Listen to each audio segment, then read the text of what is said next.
Halo semuanya, pernah nggak sih pas lagi asik-asik pakai aplikasi di HP terus kepikiran, ini sebenarnya dibikinnya gimana ya? Nah hari ini kita bakal bongkar misteri itu dengan cara yang super simple seolah-olah kita lagi mainan aja. Pertanyaannya emang kedengeran simpel, tapi jawabannya seringkali kelihatan rumit banget kan? Penuh kode-kode yang bikin pusing. Tapi gimana kalau saya bilang, prosesnya itu nggak jauh beda sama mainan favorit kita waktu kecil? Coba deh bayangin, bikin aplikasi itu kayak nyusun balok-balok Lego digital. Beneran, setiap bagiannya, mulai dari tombol paling kecil sampai seluruh tampilan layarnya itu sebenarnya cuma balok-balok yang kita susun satu persatu. Dan kotak Lego yang bakal kita pakai di pembahasan kali ini namanya Flutter. Ini tuh semacam perangkat modern buat ngebangun aplikasi yang bisa jalan di mana aja, mau di Android atau iOS, bisa semua. Oke, sekarang kita masuk ke intinya ya. Coba ingat-ingat lagi deh, mau bikin istana Lego segede apapun, pastikan mulainya dari balok-balok kecil yang standar kan? Nah, di dunia Flutter, balok-balok dasar ini juga punya nama khusus. Kalau ada satu hal, satu aturan emas yang harus kamu ingat dari sini, ini dia. Segala sesuatu dalam Flutter adalah widget. Serius, teks yang kamu baca, icon yang kamu klik, bahkan seluruh susunan halamannya, itu semua tanpa kecuali adalah widget. Jadi, secara gampangnya, widget itu ya si balok Legonya itu tadi, dia itu semacam cetak biru atau instruksi yang ngasih tahu aplikasi, aku mau tampilannya kelihatan kayak gini ya. Dan ini dia beberapa contoh balok yang paling sering dipakai. Ada teks ya buat tulisan, kontainer buat bikin wadah atau kotak, row dan kolong buat ngatur susunannya, sama icon buat nampilin gambar icon. Ini benar-benar fondasinya. Sama kayak di dunia Lego, nggak semua balok itu sama kan? Ada balok merah standar yang gitu-gitu aja, tapi ada juga balok spesial yang punya fungsi khusus, kayak ada lampunya gitu. Di Flutter pun sama. Ada yang namanya stateless widget. Ini tuh kayak balok Lego biasa. Sekali kamu pasang, ya udah, gitu aja bentuknya, nggak bisa berubah.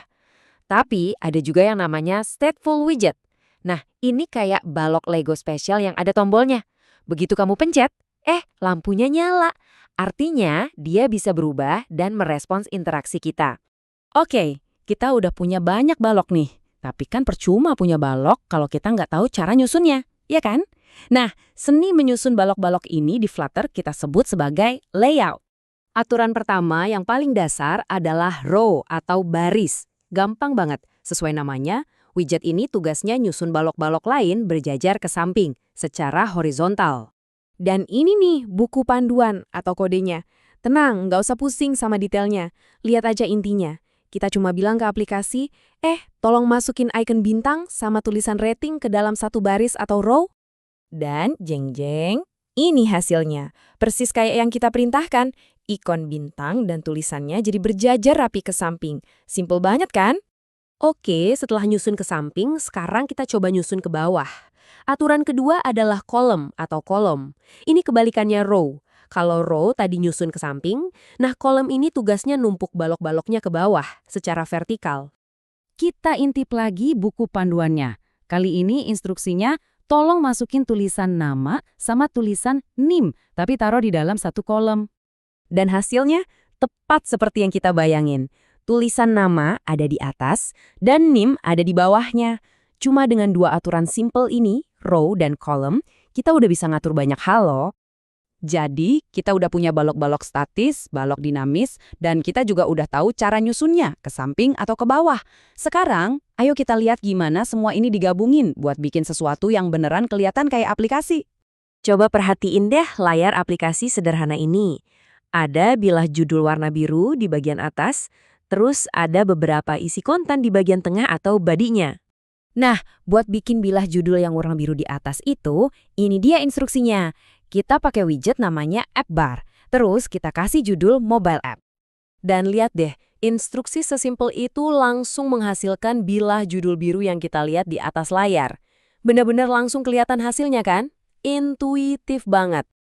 Terus gimana dengan isi kontennya yang di tengah?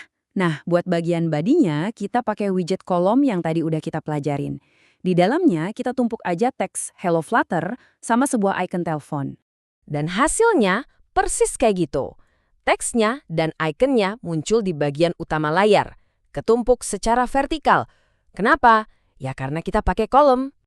Jadi, Ini dia poin paling pentingnya. Layar aplikasi yang kelihatan rumit itu sebenarnya cuma gabungan dari widget-widget sederhana yang saling bersarang. Widget, di dalam widget lagi, semuanya ngikutin aturan tata letak yang simple. Persis kayak istana Lego megah yang sebenarnya cuma terbuat dari ribuan balok standar. Sekarang kamu udah tahu dasar-dasarnya. Jadi pertanyaan terakhir buat kamu, kalau kamu punya sekotak penuh balok-balok Lego digital ini, isinya tak terbatas, aplikasi apa sih yang bakal kamu bangun?